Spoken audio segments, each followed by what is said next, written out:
前，我们先请图书馆庄馆长为我们致辞。Ladies and gentlemen, welcome to the How to Get Published workshop, which is hosted by the Tsinghua University Library in Elsevier. Before today's speech, let's welcome the Rector of Library, Professor Zhang, to give us the opening speech. Professor Zhang, please.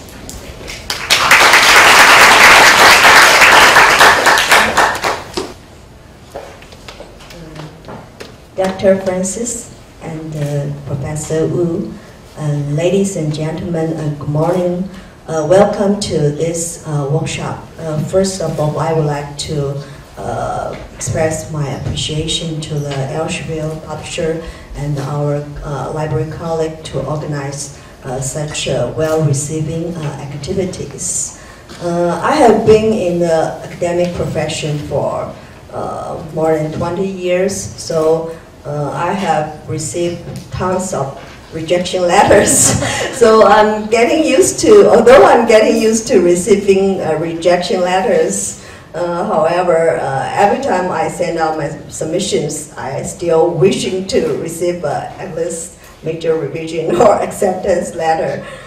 So I think it is very nice and very generous of our two speakers today to come all the way from the US and from the Amsterdam to share their experience with us, to help us to get our work published or to receive an acceptance letter sooner. And we have two outstanding speakers here. Lady first, so I will introduce Dr.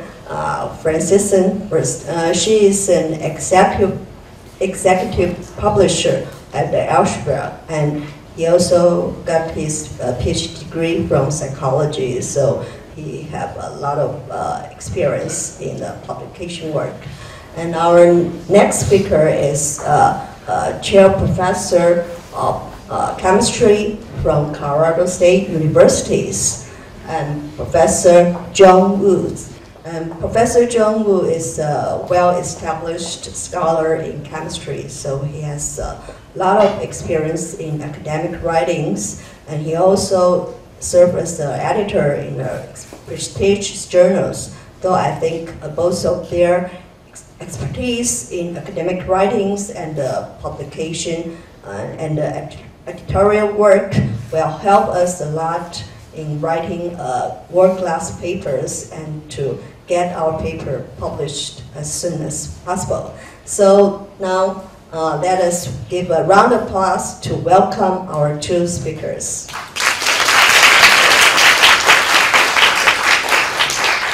So, it works. Ni hao, Chishi Nimandi.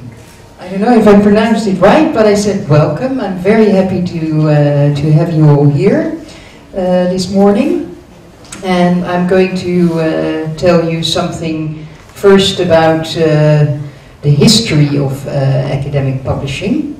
So first I'm going to introduce you to the scholarly publishing. Then John is going to tell you something about how to get published in research journals. And I'm going to tell you something about bibliometrics and the author rights and responsibilities. So, how did scholarly publishing start? Well, some very quick history, and actually the only thing I really wanted to show you is that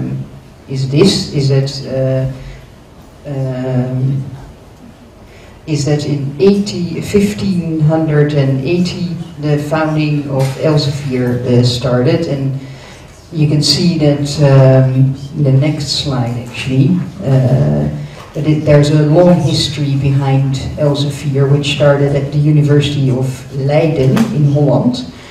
And among the authors that were first published by Elsevier were authors like Galileo, Erasmus, Descartes, Fleming and Jules Verne. And this is just to give you some impression on Elsevier. This is how the logo used to look, and this is how it looks now. Some history about the journal publishing volumes. Each year, there are 600,000 article submissions yearly. So those articles are reviewed by round about 200,000 reviewers, and there are 1 million review reports per year. If you look at the average rejection rate of a journal, it will be around 50%, but in some journals it's higher, so average there's between 40 to 90% rejections. In total there are 7,000 editors involved, there are 70,000 editorial board members, and well, this whole cycle that you see is just to give you an impression on what journal publishing looks like nowadays. And that has really changed, of course, since 1580. Then the scientific publishing fundamentals. You probably are all aware about that, so I won't tell you too much about it.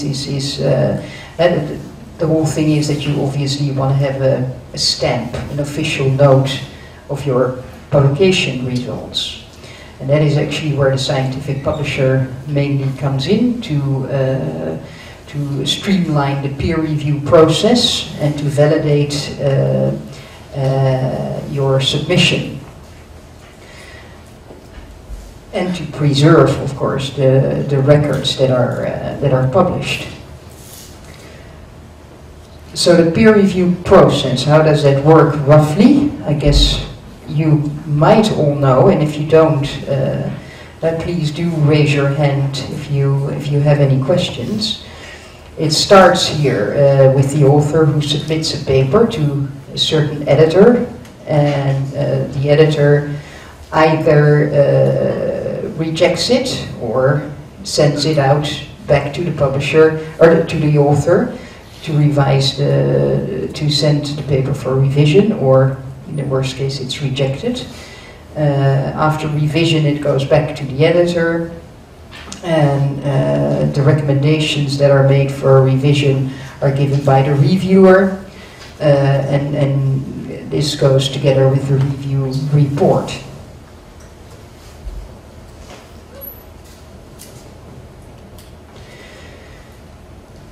The peer review process again determines the validation and significance and originality of the research paper. That's very important, of course. It helps to improve the quality of the paper, and the publication in peer reviewed journals protects the author's work and claims the authorship. And publishers have ensured the sustainability of journals and the peer review system over 300 years. Of course, the cost of managing the peer review process are borne by the publisher, and the publishers stand outside the academic process and are not prejudged or favored by any of the work that will be submitted. Then we have Science Direct, which is the database where all the articles are captured. And the key facts about Science Direct are that there are 600 million downloads per year, that there are 2,000 journals in the database. There are 11 million articles and 12 million scientists who have access to Science Direct. And 90% of the STM scientists have access to Science Direct content. It's 49% who have access. Making it easier, well, this is the overview of the access in different research, like the journals have 93% have access to all the articles in Science Direct, and this is the overview of the world who have access to the database. You might have heard of Scopus, and Scopus is also actually a tool to analyze scientific information, and it's the largest abstract and citation database of peer-reviewed literature, and the titles from 5,000 publishers worldwide are in there. It's enriched with research tools, citation analytics, and advanced search features to provide the fastest ways to find relevant content. And you can receive notification triggered by new citations of your work. And additional functions help find potential co-authors and ranking papers by citation counts, and evaluates journals by the degree of relevance within a given field. I also use it a lot as a publisher to look up certain trends in fields, in academic fields, and you can actually select on year. You can search on document, on author, or an affiliation. You can also do a more advanced search, and if you, for example, look on author, you can then find out what, for example, the amount of citations is from a certain author, what the age index is, but I'll come back to that later, in the later part of the presentation. We established a cooperation with the National Library of the Netherlands, where we made sure that all the information that we published will be there even if Elsevier might disappear. So all the information will be preserved forever, and publishers are developing similar arrangement with other organizations. So all the information that will be published is with a partner who also guarantees that all the information will be there, even if there might be changes. Preservation of the Lancet, for example, the first volume that was published in 1823 is stored at the Royal Library in the Netherlands, and all this information will be there for a long time. I don't know if anyone has questions. Please raise your hand if you do. Otherwise, I will introduce Professor Wood.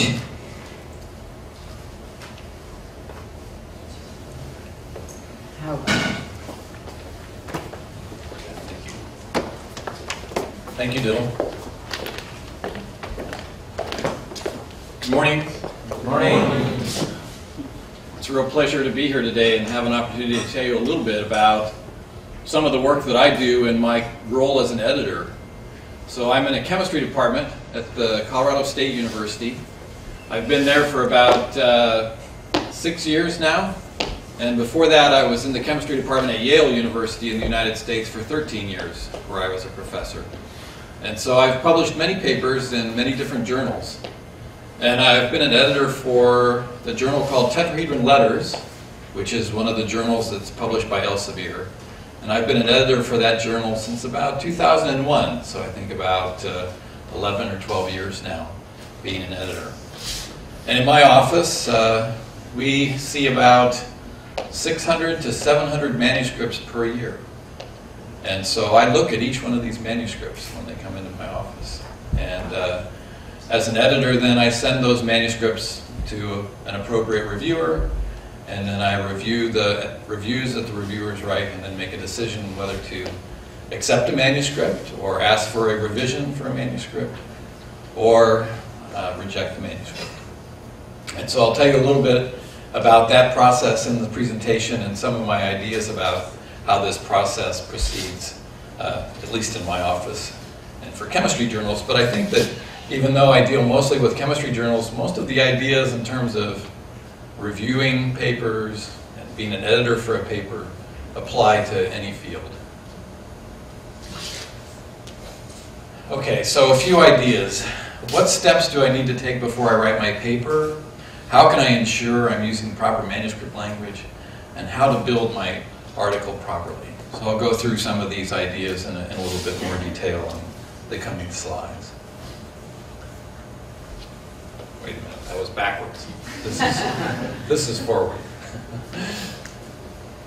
So the first thing you want to do is to determine if you're ready to publish a paper. And so basically you'll be asking yourself the question about the work that you've been doing and whether or not the work that you've been doing now is something that you would like to tell others about. And so the very first part in deciding, in publishing is just deciding to publish a paper and whether it's an appropriate time to do that. And so that's the first thing that you'll think about. And so you're considering whether you're ready to publish a paper, and this is if you have information in your specific area that you want other people to see. And the sort of information that you're looking to publish, you might want to publish original results or methods, which are typically, I would say the majority of papers that we see are original results and methods, new things for people to read about. You may be rationalizing or refining other people's or interpreting other results that have been published, also valid information to be published in papers. Or you may be preparing a review to summarize a field, and that might be a valid publication as well. In my journal, though, we see predominantly these two types of publications, but these are all sorts of information that you may gather and be ready to publish. Now, if you're ready to publish a strong manuscript, what's needed next? Well, what is a strong manuscript? So you, of course, always want to publish strong manuscripts. I believe that you're much better served if the papers you write are good papers. And so you want to be sure that you're publishing strong manuscripts. And strong manuscripts, they have a very clear and useful and exciting message. And I think in just deciding how to publish the paper, or when to publish a paper, you've already decided that the information in that paper is going to be useful and exciting. So those might be criteria that you would use when you're deciding to publish a paper. If I have results that others may find useful or be excited by, then that's a good indication that now you have something that you're ready to write a paper about. A good paper is presented in a logical manner. And so you're telling someone about the observations that you've made and how you came upon those observations. And so in a paper, really, you're telling a story. And good stories are presented in a logical way. And so keep that in mind when you're preparing your papers. Also, a strong paper, you have to remember that in addition to writing a paper to report your results, you're writing a good story, and good stories are stories that people want to read. And not only are the people that you want to read your paper other people in your particular field, but before your paper is published, an editor will have to look at your paper, and reviewers will have to look at your paper. And so you also need to consider those people when you're writing your papers as well. And so reviewers, your paper needs to be prepared so that reviewers and editors can easily grasp the significance of your paper. So you can imagine, in my office every year, maybe 600 to 700 papers that I have to look at. So that's 2 or 3 papers every day that I need to look at. And so you need to prepare your paper so that when I look at the paper, I can tell pretty quickly what the significance of this work is and where it stands relative to the other work in this field. Okay, so in the very first parts of the paper, you need to be establishing that sort of information, and we'll talk more about that in just a second. So we're busy people. I'm not only an editor, I have a research group. So I have 10 to 12 PhD students in my research group, and we do our own research, and I also teach classes. So every semester I have 200 or 300 students in a class that I teach. And so I'm pretty busy in addition to just the editor work. And so it's important for you to make it a little bit easy on me to understand your paper too. So there are many sorts of papers that you may submit, and the type of paper that you may submit will dictate which journal you might submit that paper to. The journal that I'm an editor for example, is a journal called Tetrahedron Letters. And so this deals with fairly short papers, maybe 2 to 4, maybe 5 pages, reasonably short manuscripts.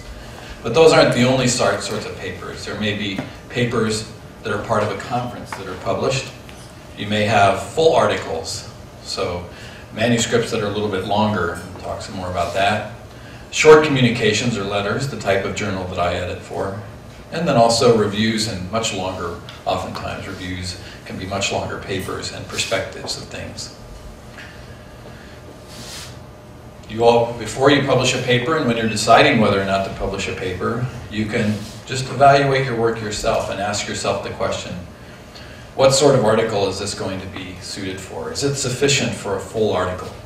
Would I like to describe this entire research project in a longer article? Or are the results really interesting, maybe very important that others would like to see, and can be presented outside the context of the whole research project picture and just published as a short article? And those are oftentimes maybe published a little bit sooner, but nowadays publication is pretty fast, even in full articles and letters journals. So it's not too much of a time difference, but nonetheless the amount of content that's in the article that you're writing can be a little bit different between these two types of papers. And one way of assessing this is to show the work or ask your colleagues and supervisors what they think about where this work should be published. In my own department, we often, among the faculty, talk with each other and ask about, we talk to each other and we say, we're going to prepare a paper about this research. And we ask our colleagues, what journal do they think would be appropriate for this? What sort of manuscript do they think would be best? And take that information and use that to help you decide what sort of manuscript would be appropriate for the work that you'd like to publish. Now, the types of papers that I kind of alluded to briefly on the previous slide. I mentioned that there were conference papers. These can be good for disseminating early progress in research. They're a little bit longer. In my field, we don't submit too many conference papers, but in others they do. And they can be submitted and published by the conference organizers. And so this might be a good way to begin publishing in your scientific career. More often in my field, we will publish full articles or letters articles. And full articles, as I had mentioned previously, these are good for disseminating complete research findings or maybe describing an entire research project from beginning to end. These are a little bit longer, 8 to 10 pages. Numbers of figures and references are usually a little bit greater. And draft and submit the paper to the appropriate journal. In our journals, my journal I told you was Tetrahedron Letters, we have a sister journal called Tetrahedron, which is responsible for publishing full articles in my field. And so sometimes there's confusion by authors who are submitting papers to my office. Sometimes they're formatted in a more longer full paper format, and then I write back to them and I suggest that this paper would maybe be more suited for Tetrahedron. But you can save yourself the trouble of having to send a paper to me and wait for it to be returned if you just a little bit ahead of time decide which of the journals is more appropriate for this manuscript that you've written. Okay, so once you've drafted the paper, be sure to submit it to the appropriate type of journal. Short communications, these are what I deal with primarily. These are generally quick and early communications on a significant result. It may be just a couple of results from a larger research project that's been taken place, but are nonetheless interesting and something others would find of importance. And so we'll publish those. And these are usually much shorter than full articles. Review journals. I mean, there are journals that will incorporate all types of manuscripts. There might be journals that will incorporate review articles, as well as full articles, as well as communications and short papers. And then there are some journals that will deal only with reviews, or only long papers, or only short papers.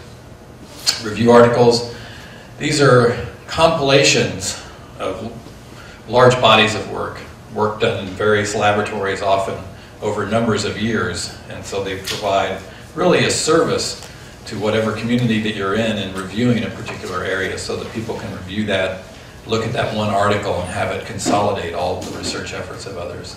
These are much longer sometimes, 10 pages or more, many more figures, and oftentimes maybe even hundreds of references in the review articles. Oftentimes review articles are solicited by editors. So if you've been working in a field for a long period of time and one of the editors thinks, you may be good at kind of summarizing this field for this community, an editor might contact you to write a review article. But that need not be the case. If you feel that an area should be reviewed in your field of study, it certainly can be incumbent on you to write that article and submit it to a review journal without being solicited. And it's a good way to consolidate either your career or the careers of many people working in a particular field. Now, choosing the right journal. Well, at Elsevier, there's a website that contains information about all the journals that are published, and so you can access that website and try to determine which journal it is you'd like to publish your work in. I think this is a very important point. When you submit a paper, as an editor, when I see a paper, I'm much happier about the paper if I look at the paper and I realize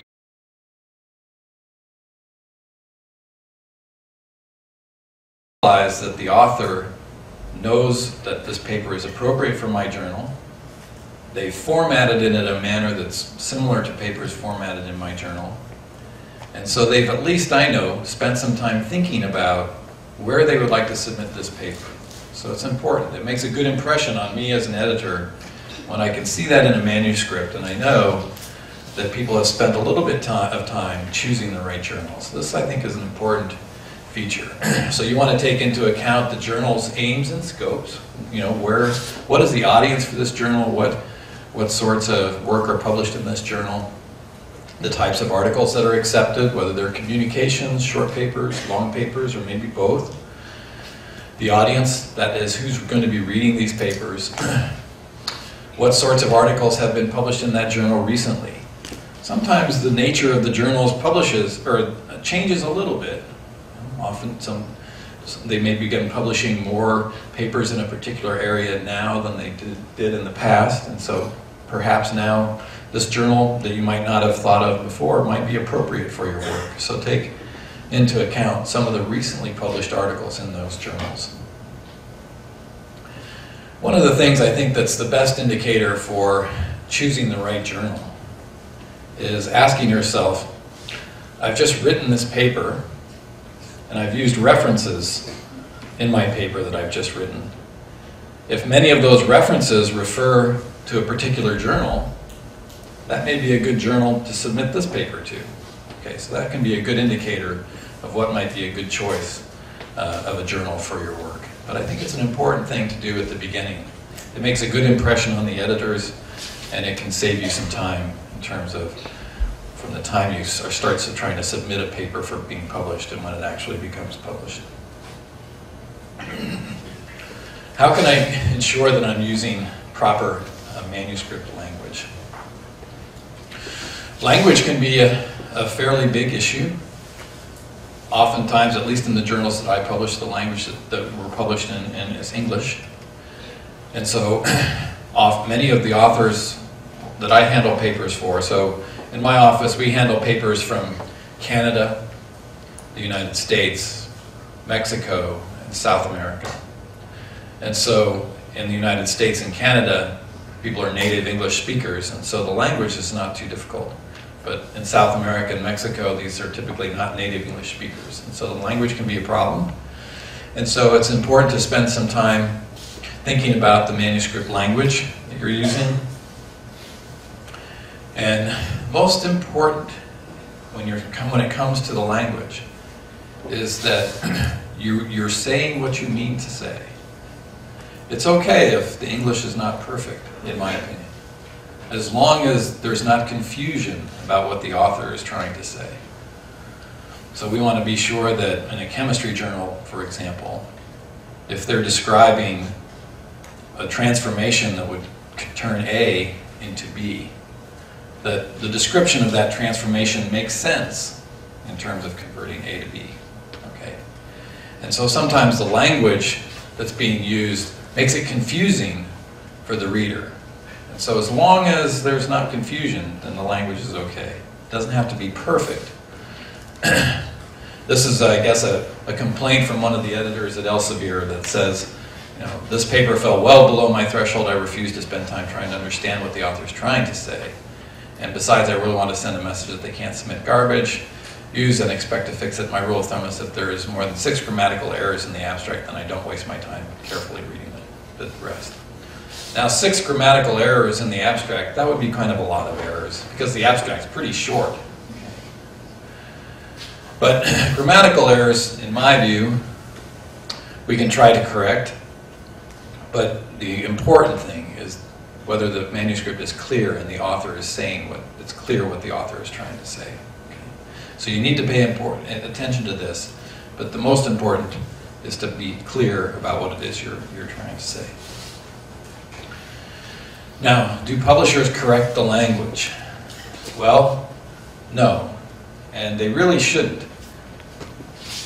If a paper comes to my office and I can't understand what the author's trying to say, I certainly can't take it upon myself to try to change it and say what I think the author is trying to say. It's important for me to send it back to the author and have them clarify what it is they're trying to say. And so we typically don't correct the language. And publishers don't correct the language.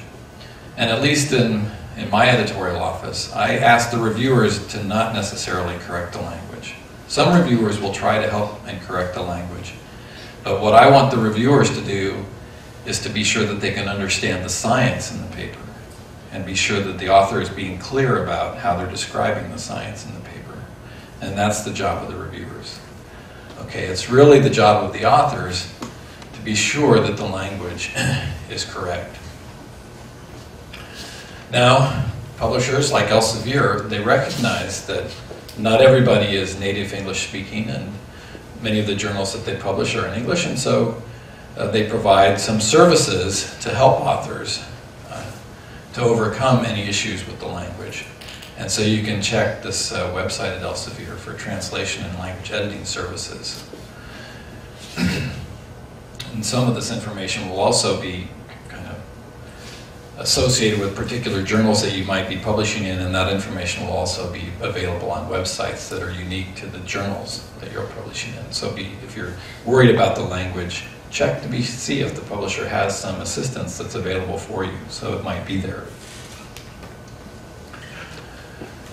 As we said before, when you're writing a strong manuscript, you want to write and be clear and objective, accurate and brief.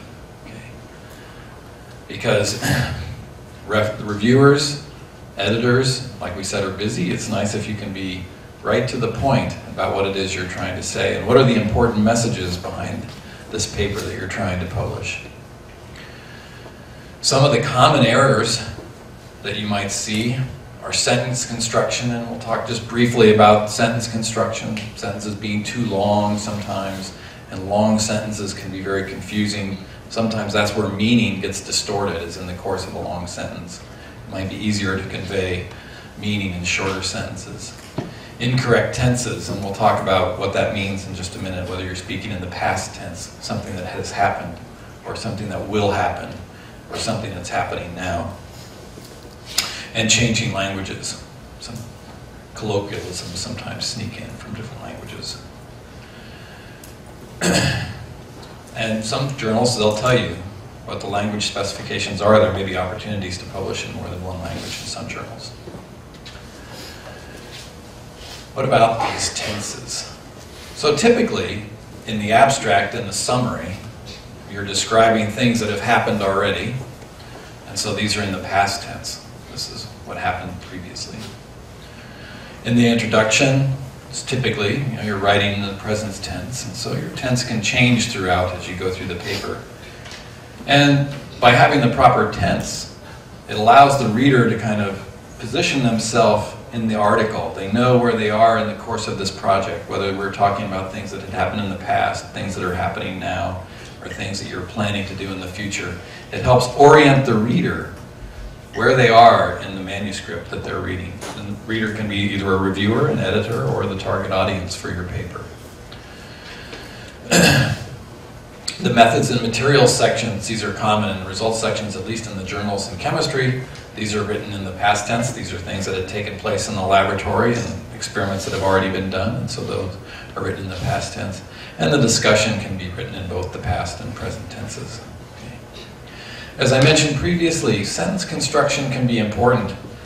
Long sentences, even though they sometimes seem elegant, and it's nice to write long sentences, and sometimes I write really long sentences, and then I give my paper to a student to read, and then they make all the sentences shorter because they can't understand what it is I'm trying to write. So sometimes I think elegant sentences are long, but they can be confusing, and so they will confuse readers, and short sentences look more professional, and it's easier to convey precisely what the information is if you're using shorter sentences. As people read a paper, sometimes they won't pause in their mind reading until they get to the period at the end of the sentence. And if they have too much information before they take that pause, then they get confused, right? And so if you think a little bit about how you read papers, then it helps you, I think, in writing the paper. This is a statistic that I learned when I was looking at this presentation. It's about only 12 to 17 words, or it's the average length of a sentence. So if you're trying to gauge whether or not your sentences are too long or too short, you can kind of think about that number of 12 to 17. And one idea or a piece of information per sentence is sufficient, and that's because the reader pauses at the end of the sentence. And they only have to think about that one idea or concept at that point when they take that pause. The pause can be pretty brief, but nonetheless, it's a point where your mind pauses. And this is be a complex or a long sentence. You have multiple statements or points in one sentence, and you can try to avoid that. So how to assemble the article? Well, when you're getting ready to put the article together, as I've mentioned before, many of the journals will have guides for authors. And I think it's a good idea to read the guides for authors, because the editors are sensitive to the information that's in those guides, and they recognize when the authors are paying attention to these guidelines when papers come into the office. And so they're much happier when they're dealing with papers where the authors have taken some time to pay attention to the authors. And you can usually find these on the homepage at the Elsevier journals. And it's good, I think, when you're preparing your manuscript, to try to incorporate these ideas about how the manuscript should be prepared from the Guide of Authors right from the very beginning. And that way you don't have to make many changes later on when you're doing other things and revising your manuscript. Editors and reviewers don't like wasting time on poorly prepared manuscripts. And reviewers in particular. And sometimes these days, I'll tell people that authors, they're easy to come by authors. I have many authors. It's very difficult sometimes to have good reviewers because many people are busy and reviewing papers takes time. And so sometimes I won't even send manuscripts to reviewers if I think that it's going to be a hard job for the reviewer to do. Because I would much rather upset the author initially than upset the reviewer, because I have many more authors than reviewers. And so I'll generally, if a manuscript is poorly prepared, won't be suitable for the journal, then sometimes I'll send it back to the author and reject it. But I'll typically tell them that I'm rejecting this manuscript myself, not sending it out for review for these reasons, and if you address these issues, then please send it back to me, and then I'll send it out to the peer review process. So remember, just because your paper is rejected doesn't mean it's going to be rejected forever. Be sure to read the letter from the editor and what the editor is telling you. It may just be an issue where they want you to fix a few things before they send it on to the reviewer, because the reviewer's time is valuable and we need to save that reviewer time.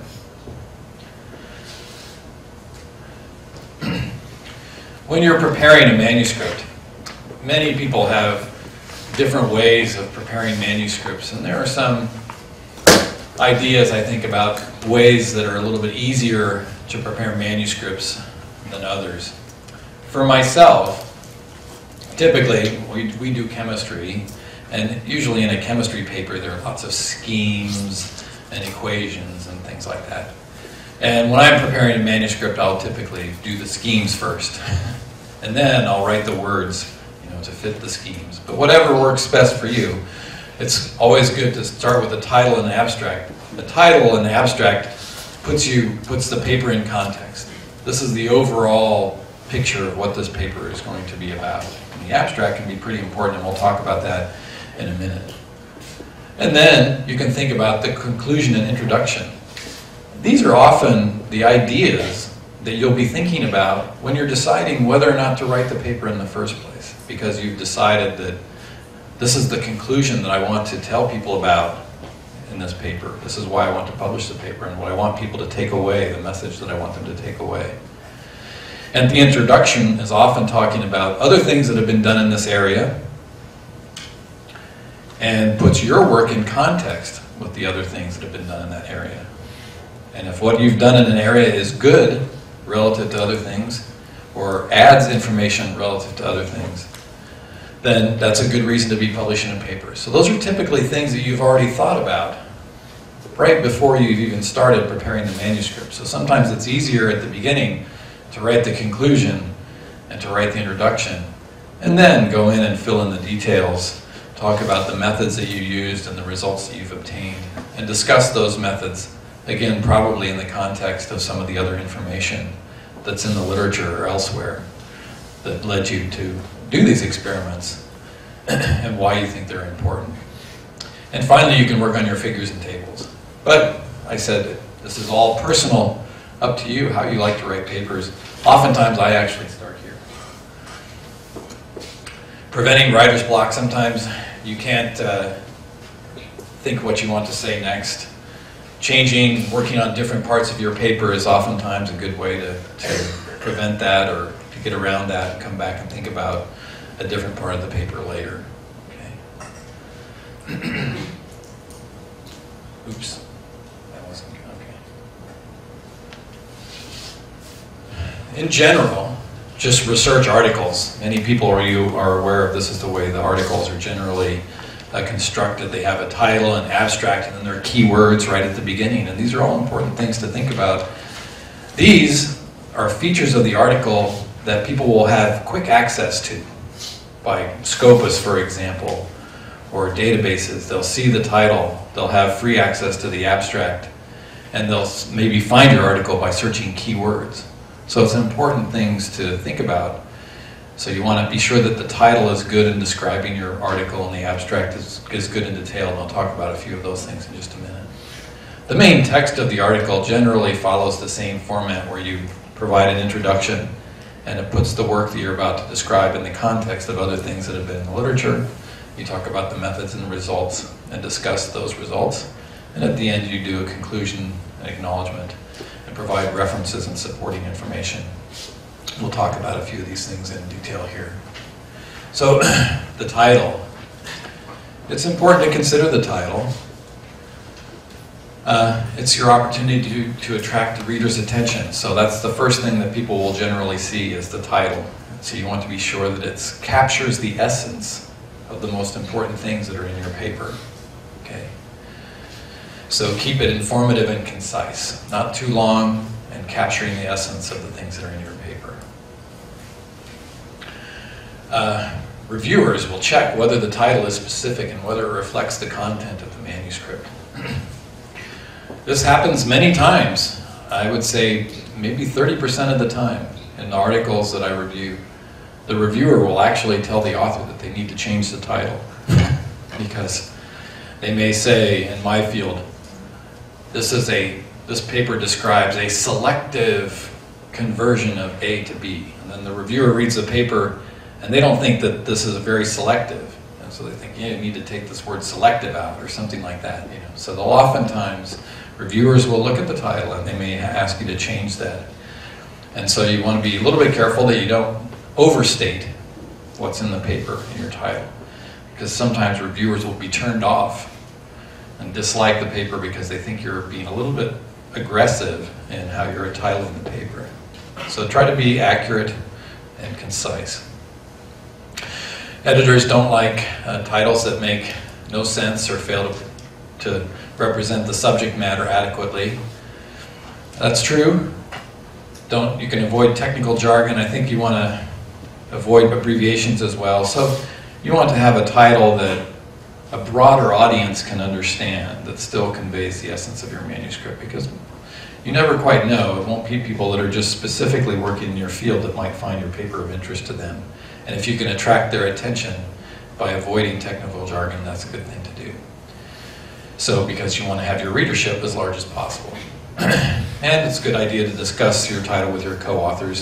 I think just the people being a co-author essentially means that you're discussing all of the aspects of the paper with your co-authors. I think that's a good thing because it avoids arguments that may occur later after a paper has been published. So the title is interesting, concise, and informative. It's accurate, and it's for its use because it becomes in the databases and indexing systems. Title is referred to quite often, and readers will judge your paper based on the title.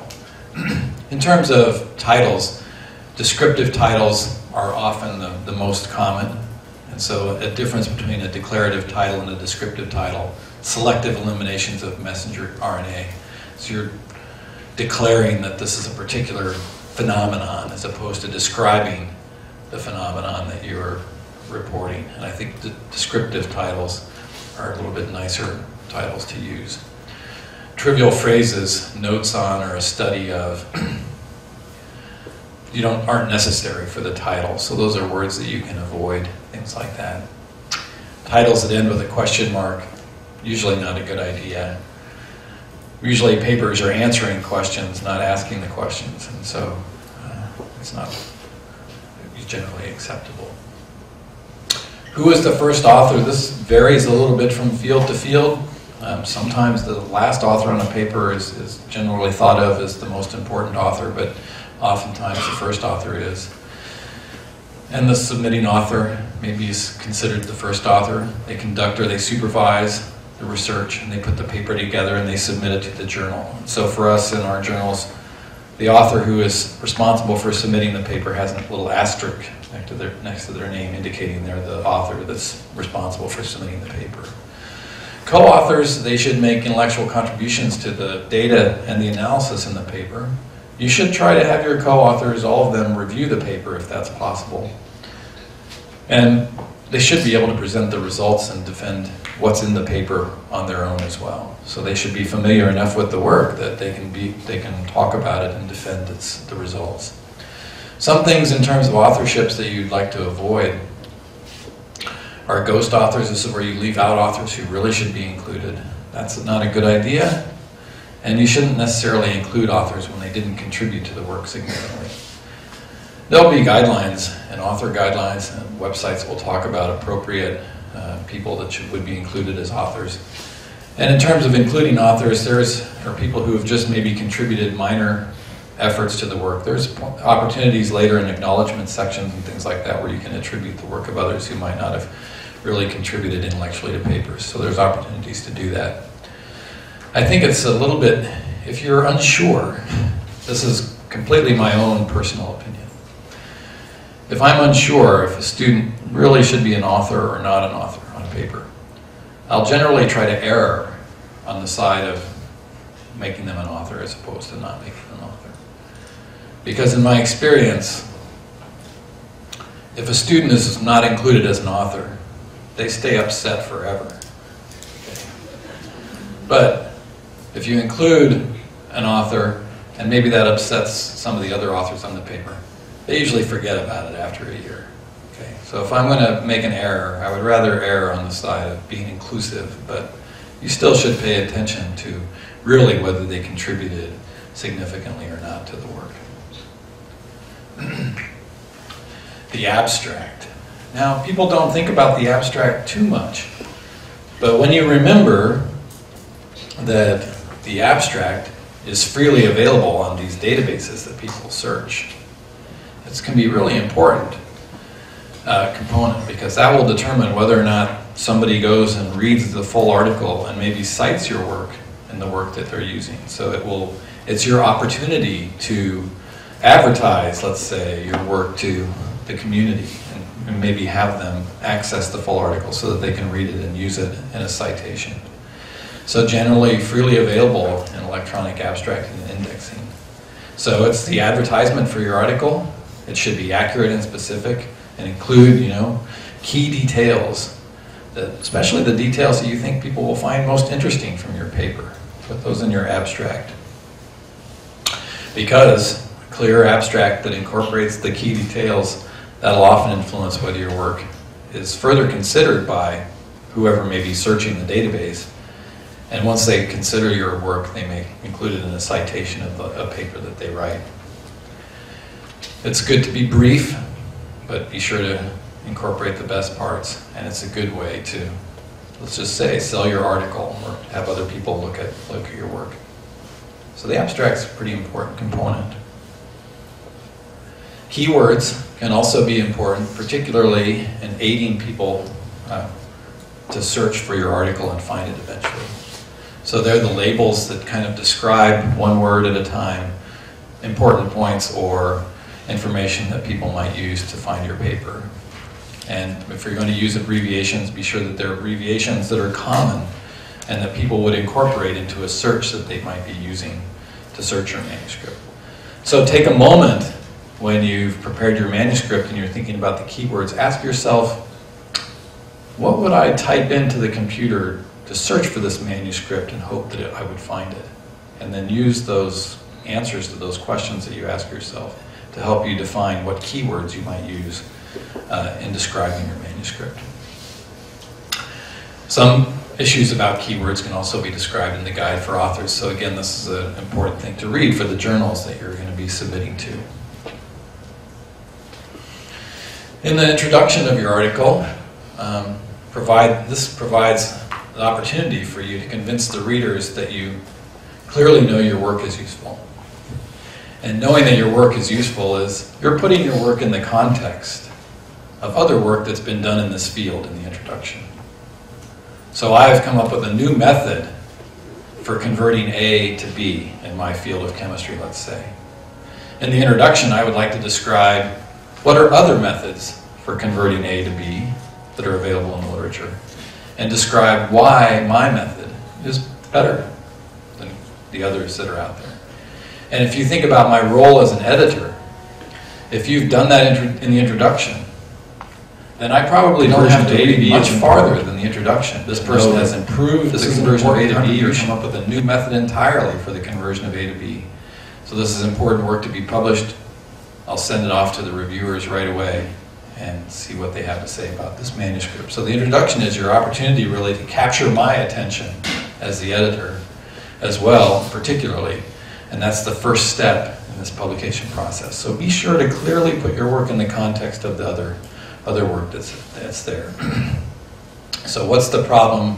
What were your aims? And where is it in the context of other work that's out there? So what has been done before? And you need to provide some references and other background work in the introduction, but sometimes you don't have to go overboard.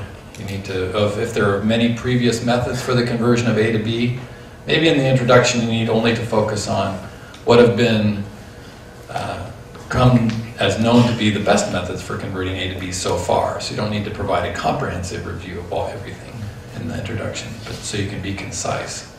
And then you describe what you did and what you achieved and why your method for conversion of A to B, let's say, is better. Try to be consistent with the nature of the journal. So this comes back to just being sure that you're publishing in the right journal to begin with, and that this is important results for these journals. Methods. So this is where you describe how the problem was studied, and this will certainly vary widely from field to field and how things are done. Provide detailed information. Don't repeat previously published and established procedures.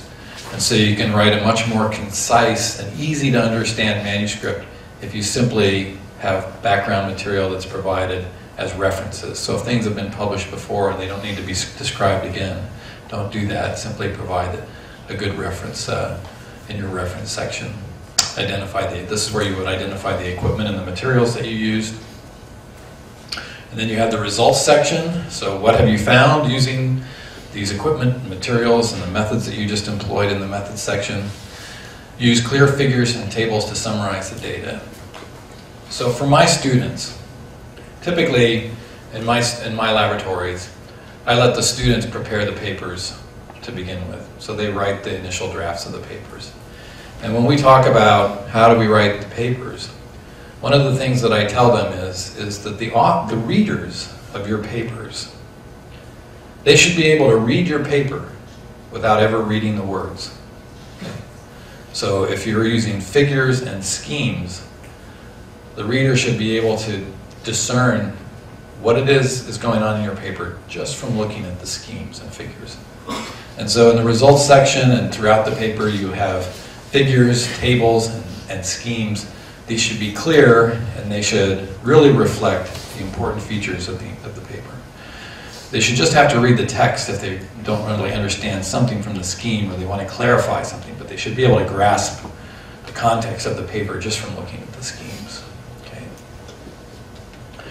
So you don't need to duplicate tables and figures in the text. That's confusing. People don't really, they would look at a table and every time they see a new table or figure they're expecting to have new information. And if you've duplicated something, that's very confusing. And usually they think it's an error. Oftentimes we'll see papers sometimes where the authors have made an error. They've just copied and pasted one scheme from one part of the paper to the next. And it's confusing to the reviewers. Captions should be able to stand alone so they don't have to be associated with the table. And the data represented should be easy to interpret. Okay.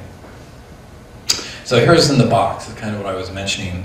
Readers often look at the graphics first and many times go no further. And that's fine. It's perfectly okay if you can convey all the information in your paper just from the schemes and have the text provide the context. So you really need to include clear and informative graphics. That's really important, I think. It makes your paper easier to read, okay, and understand. And if your paper is easier to read and understand, you can appreciate that when the reviewer reads your paper, they'll be happy when they're done reading this paper. They've been able to read it easily, they understand it, and if they're happy, they're more likely to give you a favorable review for your paper than if they've had a hard time trying to understand this paper. So illustrations are critical. We've talked about that quite a bit. They're the most efficient way to represent your results, and the results are the driving force of the publication. So really key, I think, are the figures and schemes.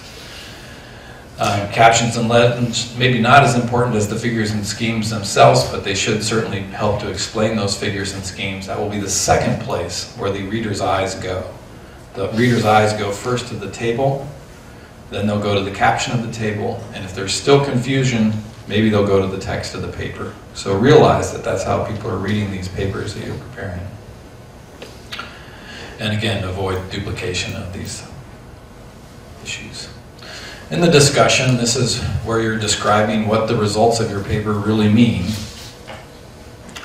And this is a very important section. Here's where you get the chance to really sell your data. It's where you're going to take a little bit more opportunity than you had in the introduction to describe how your results are different from other things that are in the literature currently, and why your results are important and better than maybe in other papers that are in the literature. So make the discussion correspond to the results. So this is the clarity and the logical progression of the paper. You want to be sure that all aspects of the paper are linked to one another. Don't ignore work that's in disagreement with yours that might be in the literature. Talk about it, describe what the differences are, why you may think that your data is better and your results are perhaps more important or believable. And also provide the limitations of your results and also the implications. And you should compare published results with yours. So that's putting your work into context. People will want to see where does this work compare to what's in the literature, and if it compares favorably, then your paper will be published. So this is an important aspect of getting your work published. In the conclusion, so you want to kind of restate almost what's in the introduction. So you have the introduction, and the conclusion will kind of be a restatement of the introduction, and now it's more believable because you have all the context of the methods and the results in the discussion section that have intervened, and people will really believe that this is an important result. So it should be clear, it justifies the work in your field, puts it in context, and it always, or not always, but many times, will suggest future experiments. So you'll often say, based on this work, we are now going to explore further or something else. Sometimes reviewers are much happier to publish a paper when they realize that this paper is a stepping stone to future things, as opposed to a dead end of a field that's going to go no further. Okay. And so this is a good thing to conclude your paper with, or future experiments, because it tells the reviewers this is a step in a progression of experiments that are taking place, not just something that we're going to drop, work on no further, and we're publishing just to get the information out the door and to get another paper on our resume. So I think it's a good thing to include if these experiments that you've done are suggesting future experiments, to give some indication of that in the conclusion. That will help getting a positive review for the paper.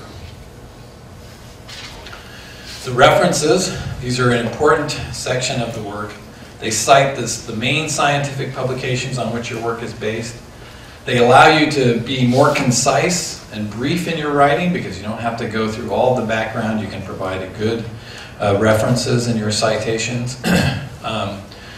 Don't use too many references. Use appropriate citations for your paper.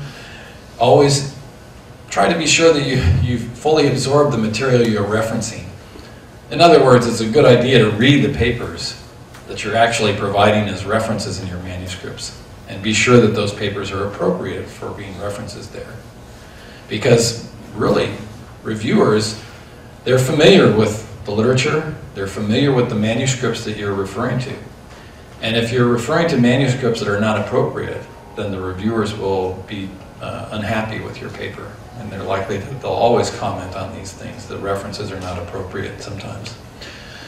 So, and avoid excessive citations, not too many references. Too many references from the same region or area of work that you're working in. You can generally pick out the most appropriate references in a particular body of work that might be important for incorporating into your paper, and do that. And you should avoid excessive self-citations. Okay. Everybody likes to see their numbers of citations increase. But don't do it in your own paper. This really turns off editors, and it really turns off reviewers. Sometimes I have people that will have 10 or 20 references of their own work, and they have sentences in their introduction that don't even have anything to do with the manuscript that they're writing. And they're sentences that are written only because so they can put a reference at the end of that section that they can refer back to all this other work that they've done. Sometimes I will send the paper back immediately to the author and tell them to take that out, because I don't like to see it, and neither do the reviewers. So be appropriate in your referencing. It's just not good. Referees do not like excessive self-citation. So be selective. It's fine to cite your own work, particularly if the work that you're publishing in this paper that you're preparing is based on that work. But don't include a bunch of sentences that are outside the context of the paper so that you can incorporate more of your own references. Okay. It's not a good idea. It will lead to bad reviews in your papers for sure. And again, conform to the style that's given in the guide for authors. It's amazing how many different formats you can have for reference sections across the various journals that you look at. And believe it or not, referees will be in tune for what sorts of referencing formats are appropriate for particular journals, and they'll even ask you to change, they'll say that this referencing format doesn't conform to tetrahedron letters, for example, and that the authors need to change the reference format. it saves yourself time and it saves me time if you just pay attention to that at the beginning. And that all comes back again to looking at the guide for the authors before you prepare the manuscript for the particular journal that you're looking into. The acknowledgement section, this comes at the end of the paper, and as I had mentioned previously, it allows you the opportunity to acknowledge people who've helped in the research but may not have contributed intellectually enough to the research project to have been granted co-authorship on the paper. You can acknowledge advisors or people who have given you advice and conversations about the work, people who've provided financial support. That's very important. In the United States, our funding agency, our directors of our funding agency will read our papers, and if they do not see their name listed, they call me on the phone and they say, you have to provide acknowledgement for your financial support, who may have been proofreading or helping you prepare the manuscript, who've been supplying materials, or we'll always acknowledge also people who have helped us with different instrumentation or experiments or facilities that we have on our campus that help us do our research, and we acknowledge those facilities and where their funding came from too. That's just a good opportunity for you to say thank you to the many people who contribute to putting your manuscripts together. A cover letter. So all the manuscripts, this is outside the publication itself, but all the manuscripts that come into my office will have a cover letter associated with them. And it's the first thing that I look at as an editor. So when I receive a paper, I'll first look at the cover letter. And this is another opportunity for the author to put their work into context and say briefly, this is what our paper describes, this is why this is important, and this is why we also believe, say, for example, in my journal, Tetrahedron Letters is an appropriate place for this work to be published. And so those are the sorts of issues that you can address when you're submitting your manuscript in your cover letter. So, mention what you would make your manuscript special to the journal, so why it's appropriate for the journal that you're submitting to. And reviewers, conflicts of interest, these are important things that you can incorporate into your cover letter. As an editor, if an author suggests to me that there's a reviewer that they would prefer not to have review the paper because they may have a conflict of interest, I will always honor that request and not send the paper to that particular reviewer. And so if you believe that somebody may have a conflict of interest with your paper, be sure to mention that in the cover letter to the editor, and they'll generally take that into account and honor that request. So there are other things that people may mention in the cover letters that the authors have all read and are approved of submission of this manuscript. Sometimes in the electronic submission now, you're asked to check a little tick box that says, yes, everybody who is co-authoring this paper has reviewed the manuscript. Telling us why the paper is important, okay, why it should be published in this particular journal perhaps, and then they'll also provide reviewers. And so I will oftentimes honor requests for reviewers. If an author is suggesting particular reviewers, I think that it's good. We would like to see maybe people suggest 6 possible reviewers, and I think that it's important for to be sure that the reviewers you're suggesting don't have a conflict of interest biased in your favor. Okay? They're not your former research advisor. They're not your former students. They're not your friends at other universities. Okay? But they're experts in the field. And I think that if you think about it, people who are really experts in the work that you're trying to publish will generally be favorable reviewers because they want to see work published in their area. Okay? There's excitement that goes along with being published in your area. And so you shouldn't be afraid to suggest experts who are in your area to review the paper. And as an editor, believe it or not, even though I submit, or we maybe have 600, 700 manuscripts per year, I know the authors who are submitting these manuscripts. I know who their former students are. I know which research groups they worked in and what universities they've been associated with and who their friends are. And if they're just suggesting their friends as referees, then I don't send it to those people. I send it to somebody else, somebody who's probably harsher as a referee, just to get back at them. No, I'm just kidding.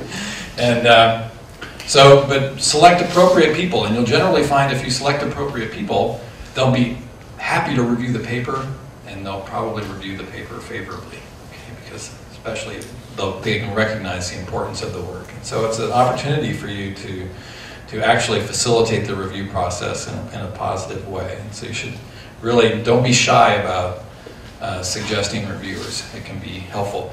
Another thing to avoid, so for example, in the United States, I have papers from Canada, Mexico, Brazil, Argentina, Peru, many places. If I receive a paper from Peru, and they've only listed 6 Peruvian referees, then I generally don't honor the referee request.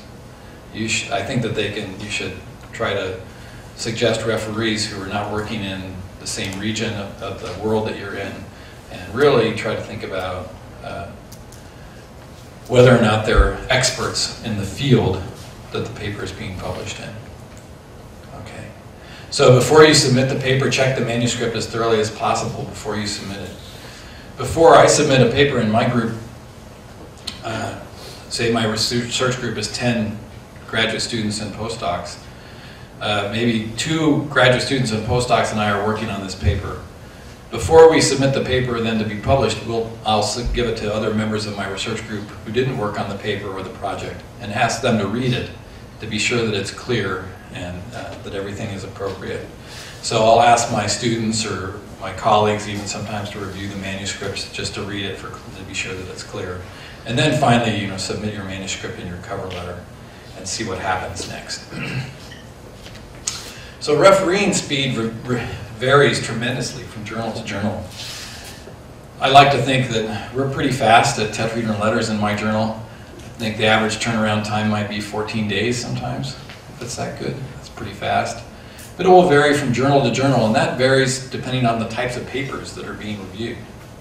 So, for example, a short letters paper that's only 4 pages long or 2 pages long sometimes can be turned around pretty quickly. In fact, occasionally in my office I will ask a reviewer to review a paper in the morning and I'll have the referee reports back by the afternoon. It happens every now and then, and so I can make a decision on a manuscript within 24 hours sometimes of receiving a paper. But this will vary. A review article, for example. Review articles, they're terrible to review. And so sometimes those takes a month or months to review. And it'll just depend on the type of paper that you're writing. Once I have the referee reports back in my office, then I'll look at the referee reports and I'll make a decision whether to accept a paper. This doesn't happen that often because usually the referees find typos or something that needs to be corrected, but occasionally the referees can't find anything wrong with the paper and we'll have review reports that come back that say, accept as is, no need to change it, and we have enough of those referee reports and we can just send it on to the publisher to be published. Most oftentimes we'll accept manuscripts with revisions, and revisions will be major or minor. Minor revisions will be simply correcting grammatical errors, typos, things will be numbered incorrectly in the schemes or something along those lines. Minor or references, more references need to be included or some references need to be taken out. Or major revisions may need to be made. Referees may suggest additional experiments or additional data that needs to be collected. And I think that it's really important for you to pay attention to the suggestions that the referees make. But sometimes as an editor I don't agree with all of the recommendations that a referee makes. And oftentimes in my letter that I write back to the author, I may suggest, if you can reasonably do these additional experiments, that would help the paper. But in my view, they're not absolutely necessary. And so in some instances when you have papers back that are requiring major revisions, if you're not capable of doing that, or the student is gone, or something has happened that may prohibit some of these major revisions from being made, you may contact the editor and get a sense really of how important these revisions are. I think that if all of the referees that reviewed the paper were suggesting a particular revision, that's a very important revision to make. If it's just one of the referees, it may be something that the editor, who knows the referee, may be willing to say, oh yeah, he's kind of hung up about this particular issue and it's always not that important, so this might be something that you may be able to talk about with the editor. And then you may, papers will be rejected, and usually there'll be clear reasons why that's the case. So, accepted, as I said, very rare, but it does happen, so congratulations for that. Rejected, you shouldn't feel that bad. It happens a lot. Happens to me too. I've had plenty of papers rejected. Although today I got an email. I got my one paper that I submitted about a month ago accepted today, so that was good. But the probability is about 40 to 90% of the papers can be rejected, so quite a high number, and it happens to everybody. And what you want to do is don't give up. You just need to understand why. That may be that more experiments or more research need to be done. It may be sometimes that the reviewers didn't understand the paper, and so and you can tell from the comments that the reviewers are making that maybe they were confused about what it was you were saying. And so in that instance too, you can say, contact the editor and say, I don't think the reviewer understood, maybe I was not clear about this, can I please revise the manuscript in this fashion and resubmit it, and that may be a possibility too, okay? And if you submit, but you may choose to submit it to another journal. Maybe it was rejected, it wasn't appropriate for this journal. In any event, begin it as if it were a new manuscript. Consider the new journal that you're going to accept it to. Consider the author guidelines for that journal. All the things that we've talked about, take into consideration again when you're resubmitting that manuscript to a new journal. And also take the comments from the referees that you received in the rejection and try to incorporate the good suggestions that the referees will make into your manuscript before you resubmit it. Does anybody have any questions for me about some of the things that I talked about submitting papers or my experience as an editor?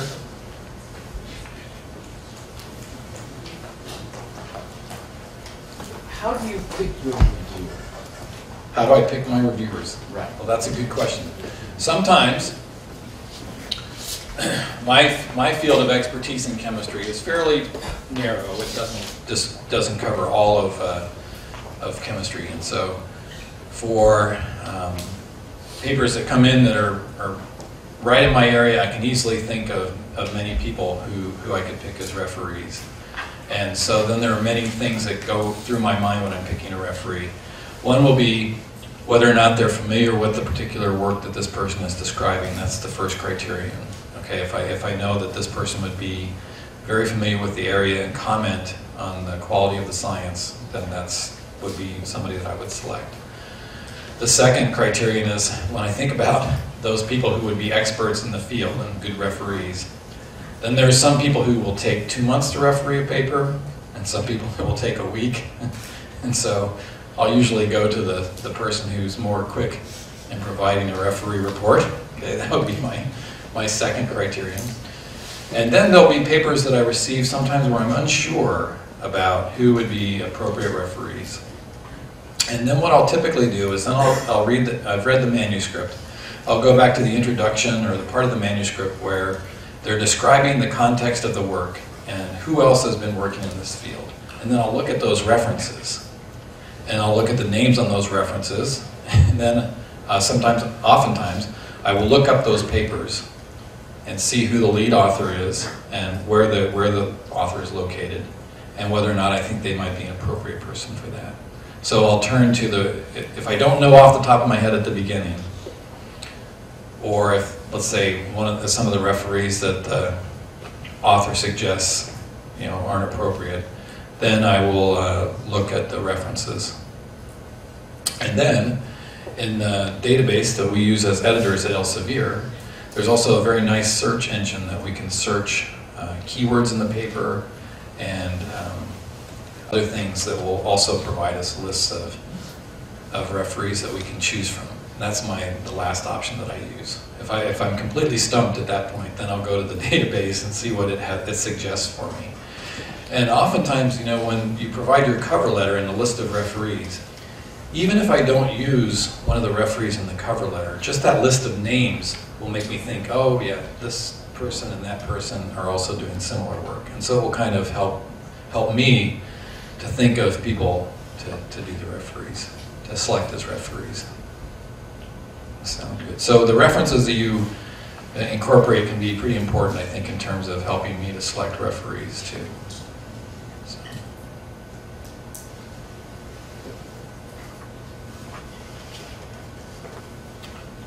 Any other questions?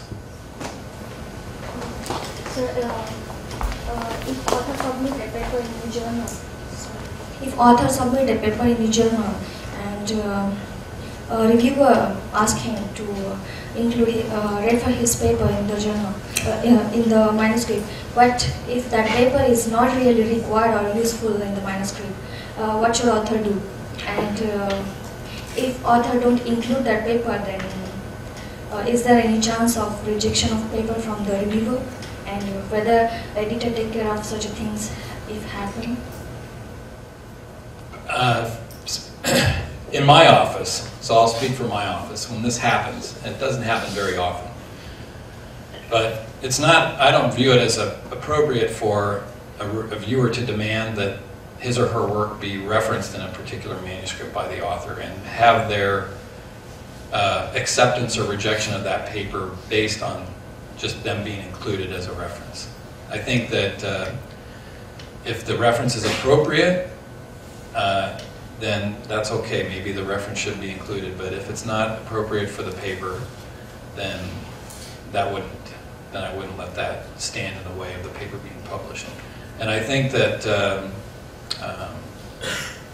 you know, most authors are pretty flexible. Referees will sometimes suggest papers that the author could include, but they very rarely, a referee demands that a paper be included for the paper to be accepted. But they'll suggest citations or references that should be included, and authors will typically accommodate the referee's suggestion and include those references. But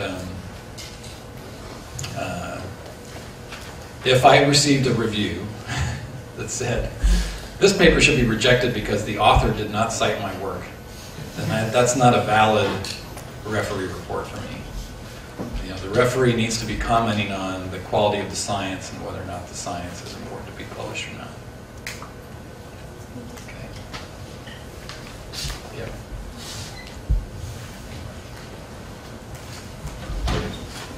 Thank you for your useful information and your talk.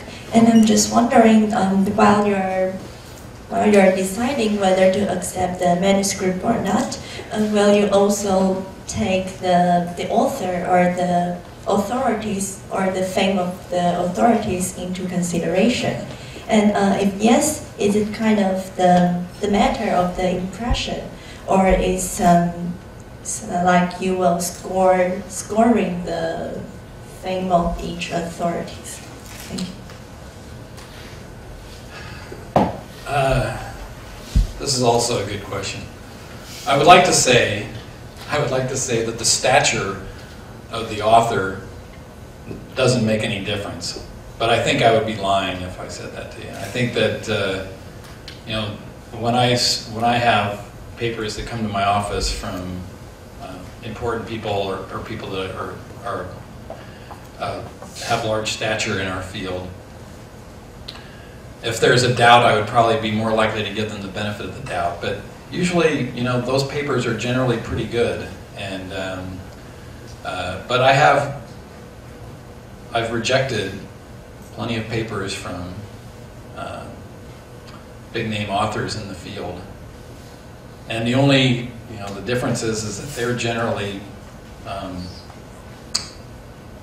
they'll complain. They're quick to call me on the phone and yell at me because I rejected their paper. But you just have to take it sometimes. And And that's just part of it. But I think it's helpful, but it doesn't necessarily guarantee a paper is going to be published if it comes from an established investigator. Does that answer your question? Maybe? What about the countries from the author? Oh, the countries. No, it doesn't. That doesn't have an impact. It's generally try to be completely open. Has no. I don't even think about it. In fact, usually, what country the paper is coming from. It's treated the same way as everything else. Makes no difference.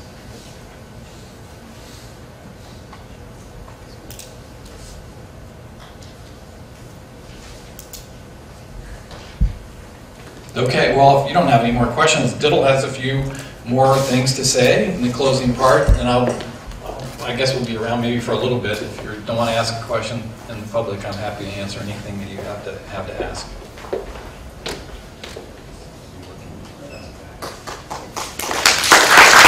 Thank you. Well, it must have been very helpful to get information from an editor firsthand, and I'm very happy that John was able to come to this to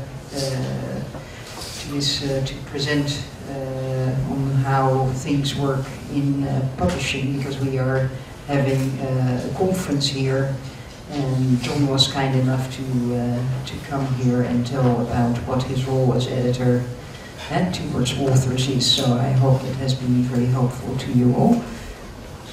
And other way around. We did the same mistake. Then I talk about some of the bibliometrics. I will.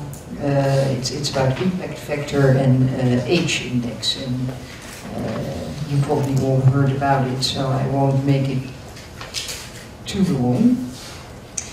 The impact factor is a ratio between citation and recent cited items published in a journal.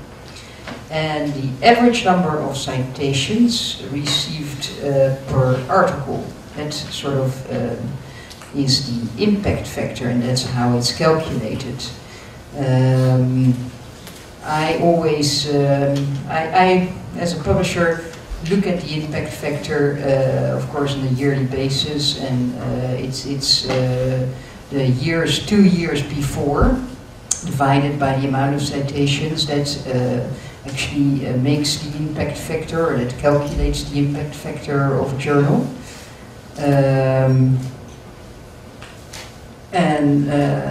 Well, this is maybe an example. It's all citations in 2011 to articles published in the 2 years before that, so 2009 and 2010. And divided by the number of items, so the number of the amount of articles published in 2009 and 2010. That actually gives. This is one of the examples of a journal that that shows how the impact factor develops. Well, of course, there are differences in what type of journal it is. If it's a review journal, it obviously gets a higher impact factor because it's cited much more. And even if you have one article that is cited a lot in a certain year, and that's in the calculation of the impact factor, it might influence the impact factor significantly. Articles are less cited, and so are notes. Notes are cited in the beginning, and then sort of the years after it's cited less. So that is more or less what you could say. But reviews are the ones that are cited longest and most. But that will not sound unfamiliar to you all, I guess. The age index was proposed by in 2005. It is actually the rates individual based on career publication, and it incorporates both the quantity, so the number of publications, and the quality, so the number of citations an author gets. And a scientist has an index H if H papers have at least H citations each. So if you use Scopus for that, which I sometimes do as a publisher, I can look up the H index of a certain author and see what it is compared to others, to give it some sort of qualification, although it doesn't say much, because in in certain fields the H index is much higher because the amount of citations is much higher, or the amount of publications is less and the citations are very high. So it is an indication, no more than that. Rights and permissions. John talked about the whole process of submitting, and then you get into the area of what is the author's responsibility. How does it work? So questions to be asked is, what are the responsibilities of an author? And if you write a paper, who technically owns the paper? And what can I do with my paper once it has been published? Of course, there are a couple of things that are the author's responsibilities. So that's originality. There should not be a conflict of interest, the authorship, submission, and consequences. So I'll start with the originality.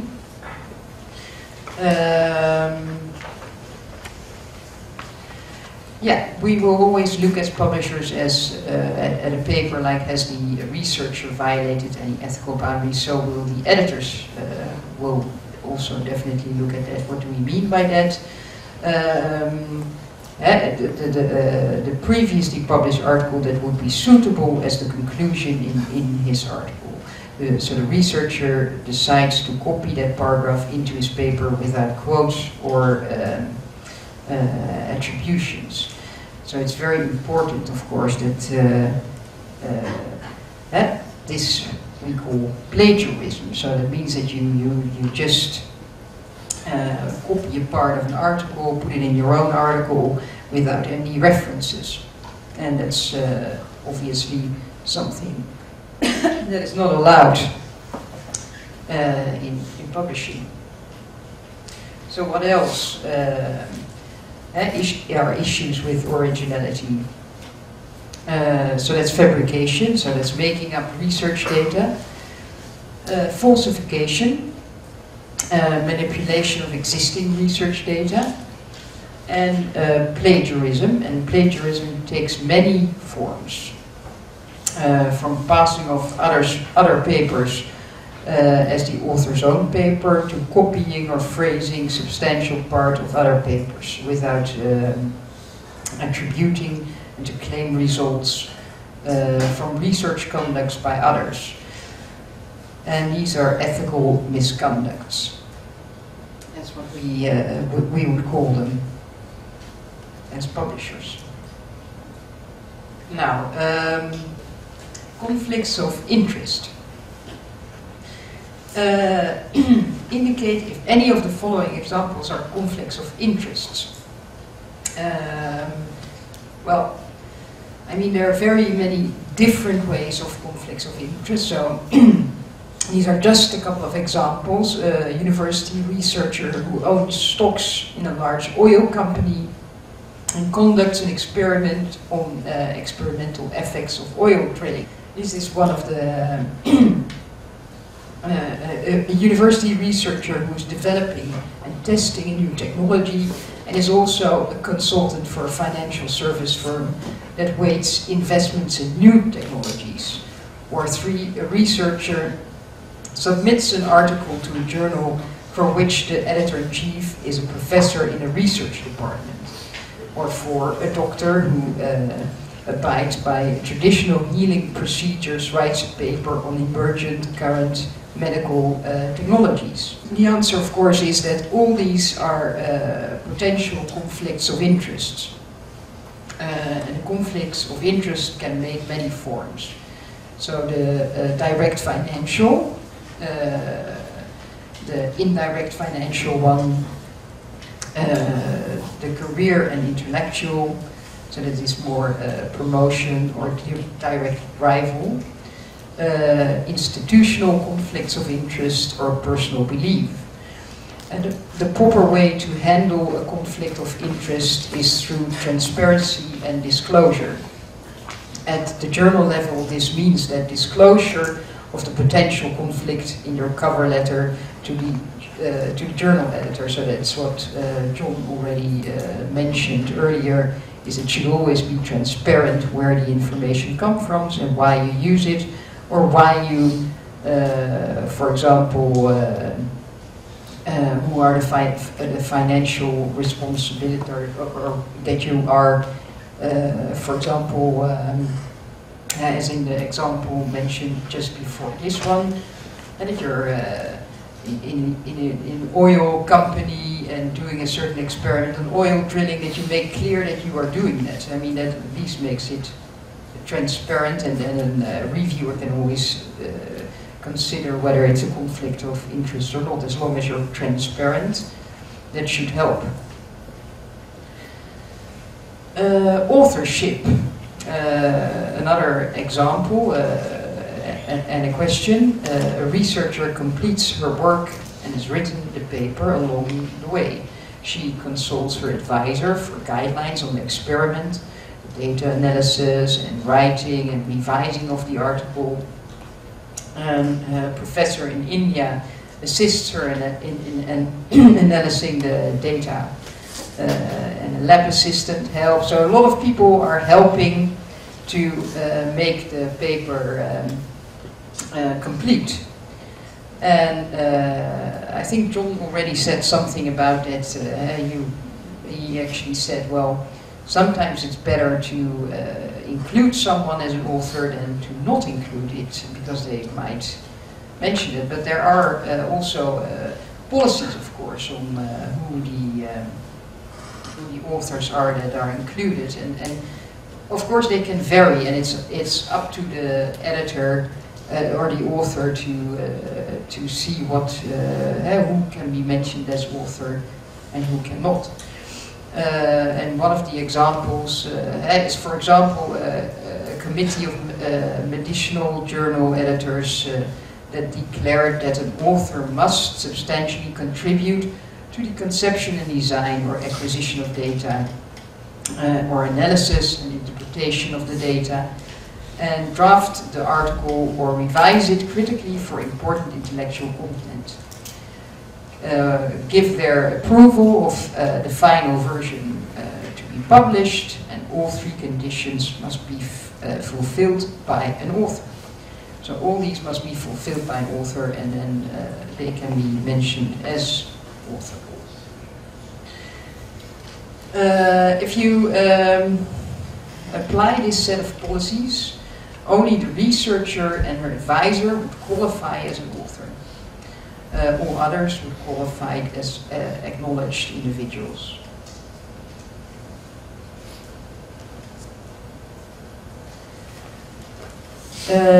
General principles of who is listed first. And there sometimes are disputes, and they are mentioned to the publishers on that there's a dispute on who's the first author, or who should be mentioned as author. So we made it quite clear who, what the general principle is of a first author. Is it conducts and or supervises the data analysis and proper presentation and interpretation of the results, or puts together and submits the paper to the journal. And co-authors do make intellectual contributions to the data analysis and contributions to the data interpretation, and reviews each paper draft, and must be able to present the results, defend the implications, and discuss the study limitations. Abuses to be avoided are ghost authors, so leaving out authors who should be included, and scientific writers and gift authors, including authors when they did not contribute significantly. So, for example, we had a dispute on someone who corrected the language of a certain article, who was a sort of, what you could then say, more or less a scientific sort of ghost writer. And of course, someone who corrects the language does not contribute to the content and cannot be mentioned as an author. Submission. You must only submit your manuscript to one journal at a time and to hear back on a decision before you submit it to another journal. I think that's an important point, because if you cannot submit an article to 2 journals, as in the end, if it's accepted at both journals, it's a double submission, and that's not possible. Multiple redundant or concurrent publication issues. Ideally, the situation should be avoided where manuscript that describes essentially the same research are published in more than one journal or primary publication. And duplication of the same paper in multiple journals of different languages should be avoided. And salami slicing are creating several publications from the same research in manipulative or discouraged. So for us it's very important, of course, that articles are only published in one journal. And the consequences are quite big. If a researcher is caught in plagiarism, an article, and fully admits to it, what are the potential consequences of that, and the actions taken by the publisher or the research institute that are involved. Well, again, you must only submit it to not more than one journal. Duplication is not possible. Oh, I'm doing that. It's very old. Let me see. Yeah. The potential consequences can vary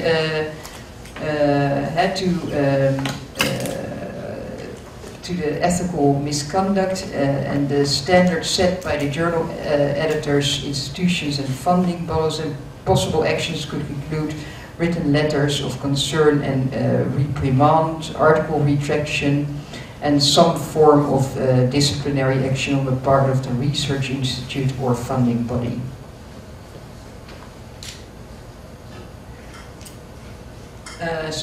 This is an example of a retraction that will be published in the journal.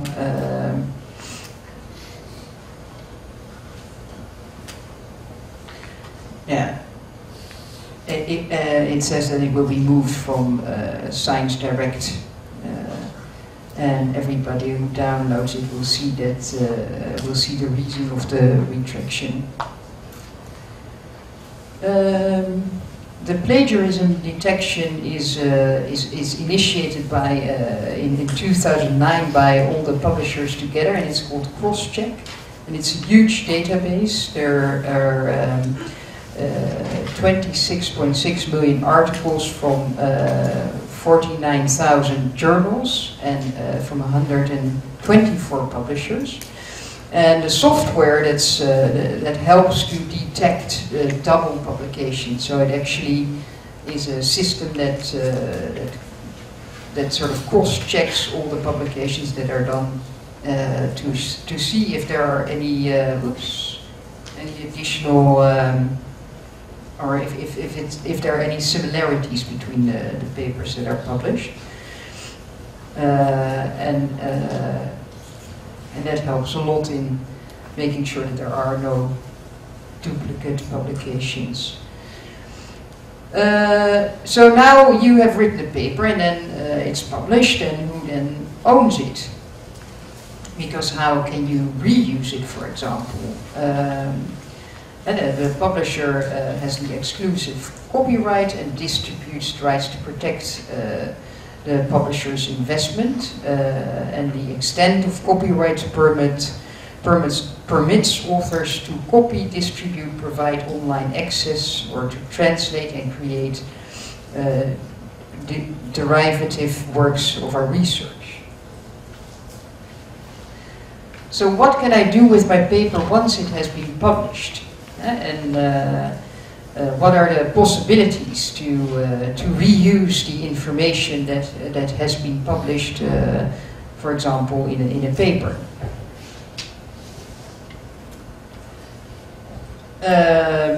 We have an agreement that all authors can use it for teaching materials, so you're allowed to make copies of an article and use it in a classroom. You can use it as educational material. Articles can be included in the author's institution or company in a package for training. It's for scholarly sharing. So copies of articles can be shared with research colleagues. You can use it in meetings or conferences. So copies can be given to attendants. Further works, so articles can be used in compilation or expanded to book forms or used in theses or dissertations. And the patent and trademark rights for any invention disclosed or product identification.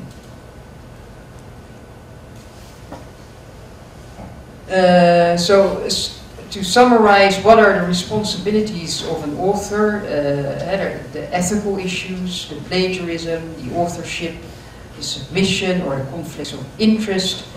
It's all part of the publishing process and the publishing cycle, and very important to also keep an eye on if you're publishing. I think we more or less came to the last slide. Are there any questions about ethical issues or plagiarism or authorship? Anything that you would like to know? Examples? Then I have a question for you. Who already published an article? Who's sitting here? Maybe raise your hand who published an article in a journal already. And who's about to publish? Who wants to be publishing in journals in the near future? Who's at that stage of their career?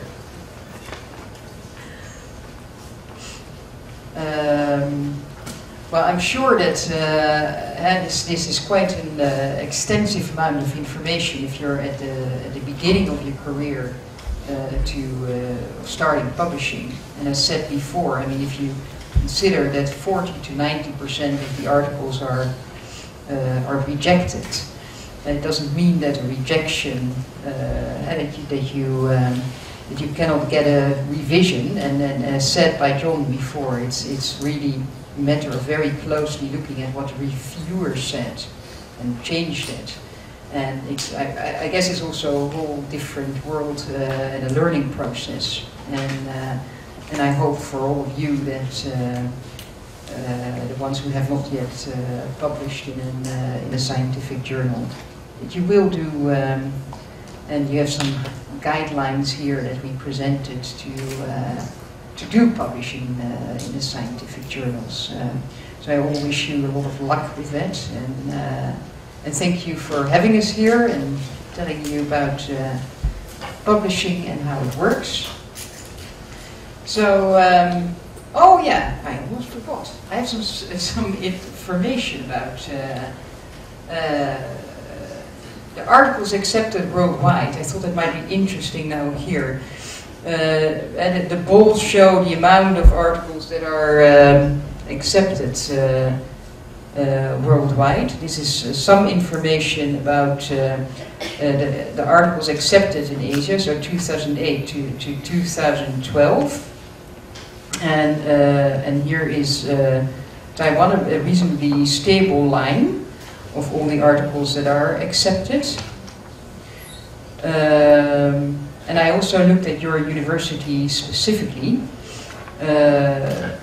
So this is 2009, and this is just chemistry. And this is all the articles coming from your university. So of course this year isn't finished yet, but here you can see that the amount of articles from your university is growing, and so are the ones from chemistry. I thought it would be interesting to show you some of this data which I pulled out of Scopus. Anyway, I hope that helped. Thank you very much.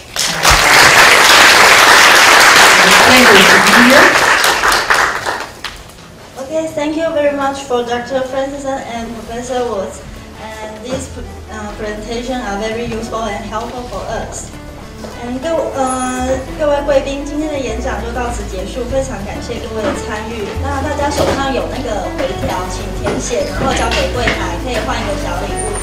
那今年度由国立清华大学图书馆办的学习家系列活动也到此告一段落。那欢迎大家到